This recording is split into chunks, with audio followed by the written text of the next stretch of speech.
As we approach the holidays and the winter weather rolls around, outdoor dining in much of the country is slowing down for the year. And now, about 3 years after the start of the pandemic, cities are deciding whether they want to keep outdoor dining programs around. Our own Savannah Sellers brings us that story.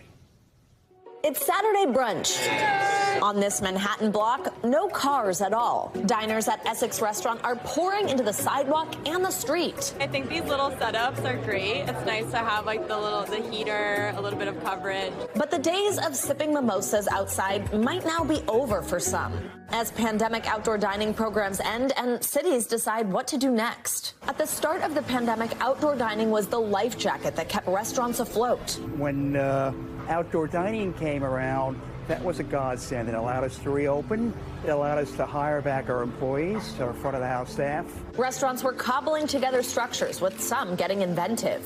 Tents, umbrellas, igloos. We've seen some real creativity here. Now, almost 3 years later, it's a different story. This fall and next spring really are an inflection point for outdoor dining across the country. It's becoming really kind of that first season where there's less of a health and safety concern when it comes to outdoor dining. Some cities are taking down the tents. In Sonoma, California, diners won't be sipping wine in outdoor structures anymore after the city council voted to end outdoor dining on October 31st. Other cities are assembling permanent plans, like in Chicago, where Mayor Lori Lightfoot proposed a program to keep it around. In New York City, there are more than 12,000 setups. Some love them. I think the culture of outdoor eating, outdoor seating is phenomenal. Others hate them.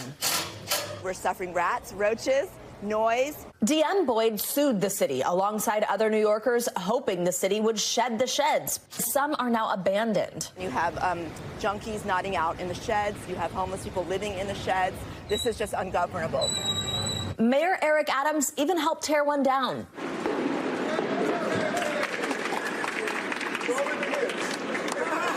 But vowed to build a permanent open restaurants program.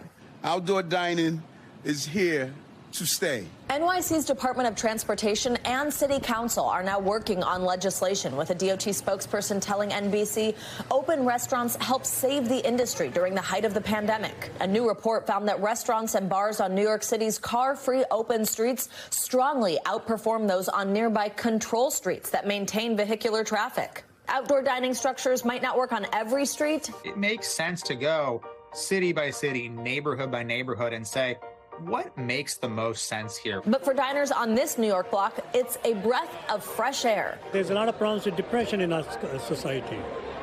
Being outside and meeting other people is the best thing that can happen.